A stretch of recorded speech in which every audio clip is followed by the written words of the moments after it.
नमस्कार दोस्तों, आज फिर से एक नई कहानी लेकर आए हैं। शादी के बाद भी पत्नी का बॉयफ्रेंड। एक लड़की की शादी उसकी बिना मर्जी के साथ सीधे साधे लड़के से हो जाती है, जिस लड़के के घर में उसकी माँ के अलावा और कोई नहीं था।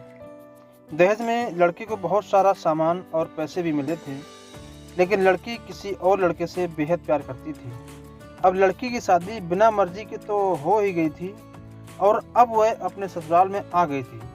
तभी सुहागरात के वक्त लड़का दूध लेकर कमरे में आता है और उस लड़की यानी अपनी पत्नी के पास बैठ जाता है। तभी उसकी पत्नी गुस्से से अपने पति से कहती है, क्या तुम मुझे अकेला छोड़ सकते हो? उसकी ये बात सुनकर उसका पति बहुत दुखी होता है, लेकिन फिर भी वह खुशी खुशी ये कहता है, नहीं, तुम आराम करो, मैं तो सिर्फ तुम्हारे लिए दूध लेकर आया था। यह कहकर वह कमरे से बाहर चला जाता है।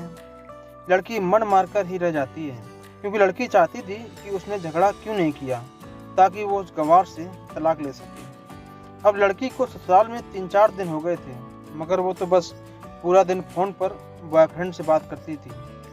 और उधर लड़के की माँ बिना शिकायत करे दिन भर घर का सारा काम करती थी।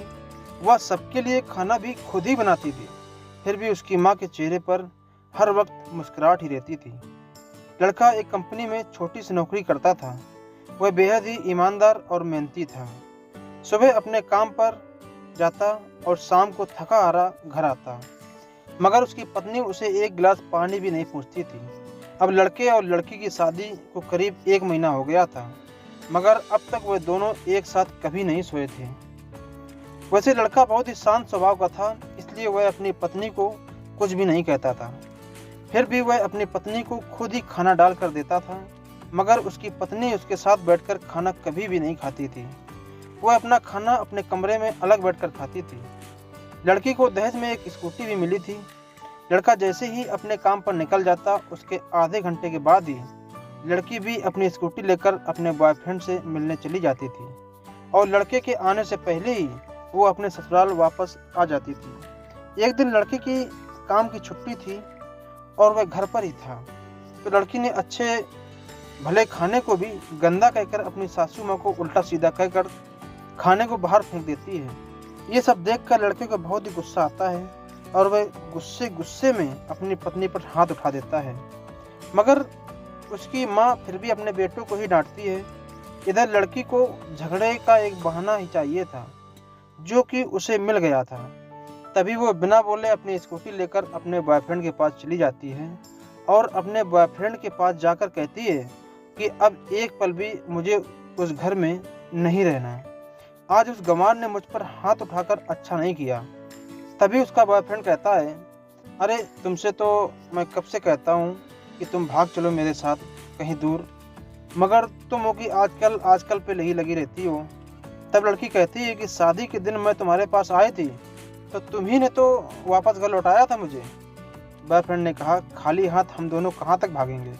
तुम ही बोलो, मैंने तुमसे कहा था कि कुछ पैसे और गहने साथ ले लो, और तुम हो कि खाली हाथ ही मेरे पास आ गई थी। आखिर दूर एक नई जगह में ज़िंदगी की शुरुआत करने के लिए पैसे तो चाहिए ना। और हाँ, एक बात और, जब भी मैं तुम्हारे पास आता हूँ और तुम्हें छूना चाहता हूँ, तभी तुम्हारे नखरे हो जाते हैं और बस यही कहती रहती हो कि ये प्यार प्रेम शादी के बाद ही होगा। तभी लड़की गुस्सा होकर कहती है, हाँ, शादी के बाद ही अच्छा होता है ये सब, और मैं तुम्हारी ही तो हूँ। मैं आज भी एक कुंवारी लड़की हूँ और शादी करके भी आज तक उस गंवार के साथ एक रात भी नहीं सोई, क्योंकि मैंने तुमसे ही प्यार किया है। और अब मैं चाहती हूँ कि तुम मुझसे शादी करके मेरी मांग में अपने हाथ से सिंदूर भर दो, फिर मैं पूरी ही तुम्हारी हो जाऊंगी और फिर तुम मुझे अपनी मर्जी से दिन रात प्यार कर सकते हो। तब उसका बॉयफ्रेंड कहता है, तो ठीक है, मैं तुमसे शादी कर लूँगा, मगर तुम कम से कम 5 लाख रुपयों का कल शाम तक इंतजाम कर लेना। मैं तुम्हें एक होटल का पता दे रहा हूँ, तुम उस होटल में रात को 10 बजे तक पहुँच जाना। लड़की कहती है, उस गंवार के पास कहाँ होगा पैसा, बल्कि मेरे पापा ने उसे दहेज में 3 लाख रुपए और मुझे कुछ सोने के गहने दिए थे। गहने तो मेरे पास हैं, मगर सारे पैसे उस गंवार ने अलमारी में लॉक कर रखे हैं। मगर मैं जैसे तैसे अलमारी की चाबी लेकर सारे पैसे निकाल कर तुम्हारे पास हमेशा हमेशा के लिए आ जाऊंगी। यह कहकर वह लड़की अपने ससुराल पहुंचती है। लड़की ससुराल पहुंचकर अपने पति और सास से लड़ाई करती है और वो उन पर खूब चिल्लाती है, मगर अफसोस वो अकेली ही चिल्लाती रहती है। उसका पति और उसकी सास बिल्कुल शांत रहते हैं। तभी लड़की अपने कमरे में चली जाती है और अचानक उसके बॉयफ्रेंड का लड़की के फ़ोन पर मैसेज आता है कि कब आ रही हो पैसे लेकर। लड़की मैसेज का जवाब देती है, सब्र करो, मैं वक्त पर आ जाऊंगी। अब उसका पति दरवाज़ा खटखटाता है और अपनी पत्नी से कहता है कि खाना खा लो। तभी पत्नी कहती है, मैं खाना तभी खाऊंगी, पहले मुझे अलमारी की चाबी दे दो। पति दरवाजे के नीचे से चाबी देकर कहता है, ये लो, अपना काम करके खाना खा लेना, क्योंकि अभी तक मैंने और माँ ने भी खाना नहीं खाया। माँ ने कहा है हम आज साथ बैठकर ही खाना खाएंगे। लड़की कहती है, माँ और तुम खाना खा लो, मैं बाहर से खाना खाकर आई हूँ। यह सुनकर लड़का चला जाता है। तभी लड़की जल्दी से चाबी को उठाकर अलमारी खोलती है।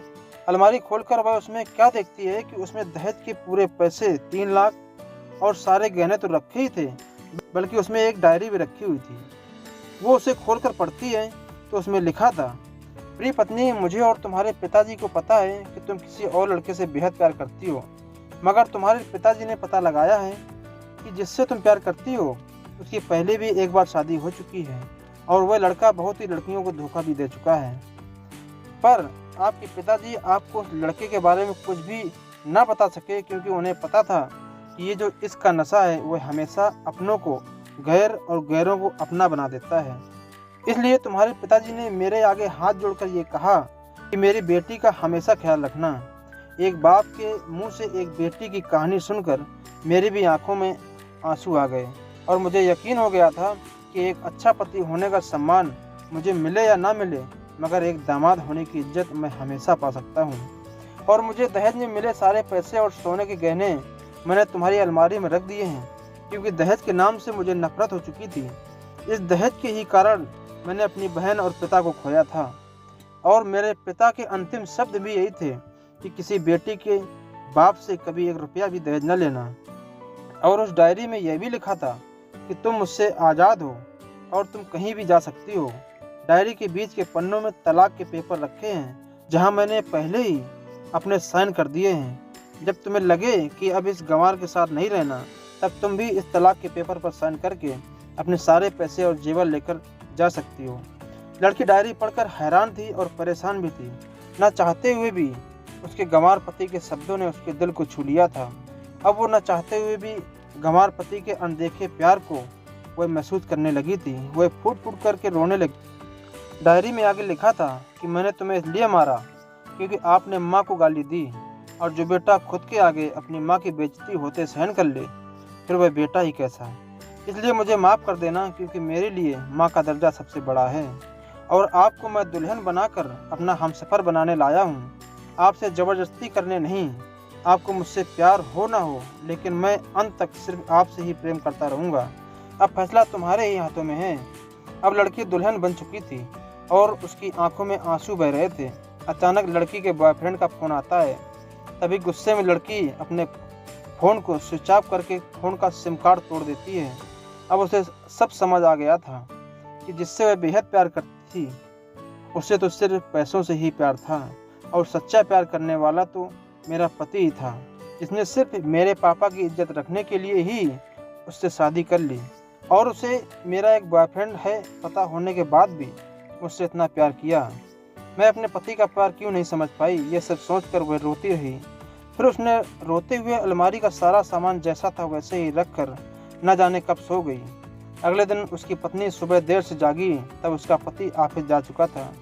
तभी पहले नहा धोकर उसने साड़ी पहनी, फिर लंबा सा अपनी मांग में सिंदूर लगाया, जबकि पहले एक बिंदी जैसी साइड पर सिंदूर लगाती थी ताकि कोई लड़का ध्यान न दे और किसी को यह पता न चल जाए कि वह एक शादीशुदा है।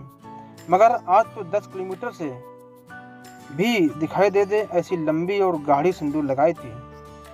फिर उसने अपना मंगलसूत्र पहना और किचन में जाकर सासू माँ को ज़बरदस्ती कमरे में आराम करने देती है और खुद अकेली सबका खाना बनाती है। पहले सासू माँ को खाना खिलाती है और फिर अपने पति को फ़ोन करके उसके ऑफिस का पता पूछती है। उसका पति उसको ऑफिस का पता देते हुए सोचता है कहीं उसकी पत्नी ने तलाक देने का फैसला तो नहीं कर लिया, मगर उसे कहाँ पता था कि वो अब सुधर गई है और उसे ही अपना पति मान चुकी है। इतने में ही उसकी पत्नी स्कूटी लेकर उसके ऑफिस खाना लेकर पहुंच जाती है। पत्नी को देखकर पति हैरान हो जाता है।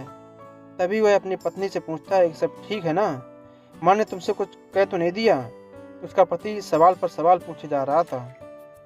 तभी अचानक पत्नी सबके सामने अपने पति के सीने से लिपट जाती है और उससे कहती है कि सब ठीक है, मगर मुझे तुमसे कुछ कहना है।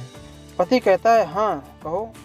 तब पत्नी सबके सामने कहती है आई लव यू, मेरे प्यारे पति, आई लव यू फॉरएवर। ये सुनकर ऑफिस के सभी लोग हैरान होकर खड़े हो जाते हैं और ज़ोर ज़ोर से तालियां बजाने लगते हैं।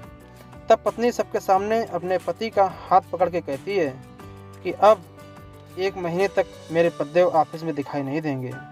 ऑफिस के सभी लोग पूछते हैं क्यों? तब लड़के की पत्नी कहती है क्योंकि हम दोनों लंबी छुट्टी पर जा रहे हैं। पति पत्नी से कहता है तुम्हें क्या हो गया है? तभी पत्नी पति से कहती है मुझे तुमसे सच्चा प्यार हो गया है। यह कहकर वह उसके सीने से दोबारा इस तरह लिपट जाती है जहाँ से वो अपने गंवार पति से कभी भी जुदा ना हो पाए। तभी उसका पति भी बहुत खुश हो जाता है और फिर वो दोनों अपने घर चले जाते हैं और खुशी खुशी अपना जीवन बिताते हैं और हमेशा खुश रहते हैं। तो दोस्तों, प्यार हमेशा उससे करना चाहिए जो आपसे प्यार करता हो और साथ ही आपकी और आपके परिवार की इज्जत भी करता हो। पैसों से प्यार करने वाला इंसान कभी आपसे प्यार नहीं कर सकता। दोस्तों, शादी के बाद भी पत्नी का बॉयफ्रेंड हिंदी कहानी को सुनने के लिए धन्यवाद। आपको ये कहानी कैसी लगी नीचे कमेंट करके हमें ज़रूर बताइएगा। अगर आपको ये कहानी पसंद आई हो तो अपने दोस्तों के साथ ज़रूर शेयर करें। वीडियो अच्छा लगा हो तो लाइक करें, चैनल पर नए हैं तो सब्सक्राइब करें। धन्यवाद।